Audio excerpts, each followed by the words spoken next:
성도 여러분 안녕하십니까? 10월 5일 수요일 묵상과 기도의 시간을 시작하겠습니다. 오늘 우리가 하는 일마다 하늘의 용기가 가득히 내리길 축복합니다. 주님께서 주시는 은총의 말씀은 사무엘하 11장 14절로부터 27절의 말씀입니다.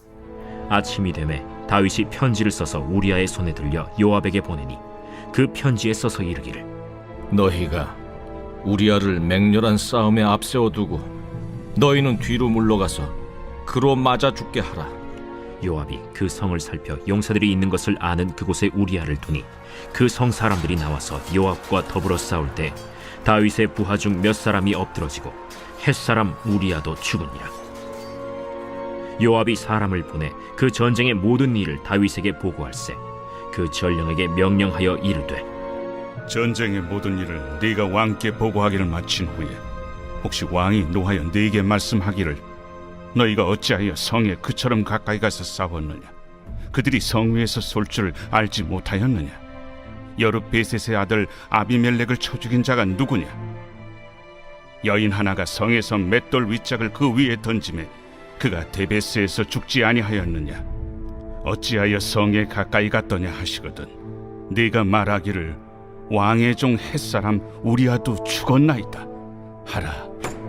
전령이 가서 다윗에게 이르러 요압이 그를 보낸 모든 일을 다윗에게 아뢰어 이르되 그 사람들이 우리보다 우세하여 우리를 향하여 들로 나오므로 우리가 그들을 쳐서 성문 어귀까지 미쳤더니 활 쏘는 자들이 성 위에서 왕의 부하들을 향하여 쏘매 왕의 부하 중 몇 사람이 죽고 왕의 종 햇사람 우리아도 죽었나이다.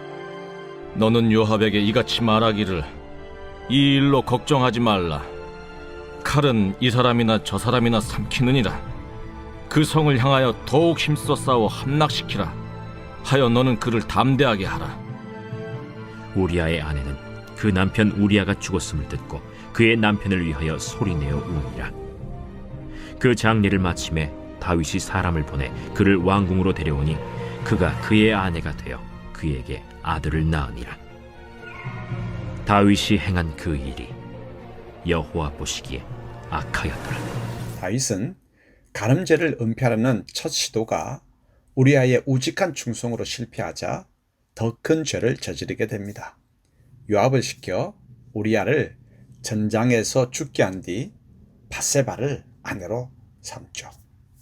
그럼 죄의 늪에 빠져가는 다윗에 대해서 알아볼까요? 다윗은 우리아를 밧세바와 함께 지내게 하여 간음죄를 덮어보려고 꾀를 내었죠.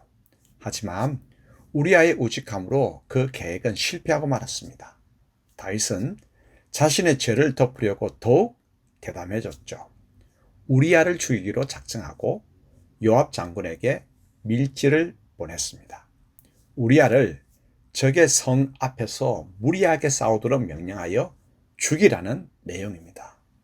다윗의 음모로 인하여 결국 우리아는 전사했고 다른 군사들도 여럿 희생되었습니다. 우리아의 전사 소식에 다윗은 비로소 자신의 죄가 덮였다고 안심했습니다. 하지만 하나님은 이 일을 처음부터 지켜보셨고 다윗의 행동이 악하다고 분명히 말씀하십니다. 여기서 우리는 두 가지 교훈을 얻죠. 첫째는 죄의 세력은 결코 만만하지 않다는 점입니다. 간음죄와 살인죄를 저지르기 전까지만 해도 다윗은 하나님과 동행하던 사람이었습니다. 그런데 무언가에 홀린 듯 다윗은 하나님을 잊고 계속 악을 저질렀습니다. 왜냐하면 다윗은 죄의 세력을 만만하게 여겼기 때문입니다. 죄는 더 큰 죄를 불러일으키고 죄를 범한 마음을 돌처럼 굳어가게 만듭니다. 이 사실을 다윗은 너무 안일하게 여겼죠. 죄의 세력은 결코 만만하지 않습니다. 죄의 세력은 기회를 엿보다 한순간 우리를 파고 들어옵니다. 악을 행하도록 강하게 충동질하죠. 계속 죄를 짓게 하여 우리를 넘어뜨리고 우리 양심을 무감각하게 만듭니다. 그러므로 신앙생활을 잘하고 있다고 안주하거나 손줄로 여기지 말고 항상 넘어질까 조심해야 합니다. 둘째는 하나님 앞에 감출 수 있는 죄는 없다는 사실입니다.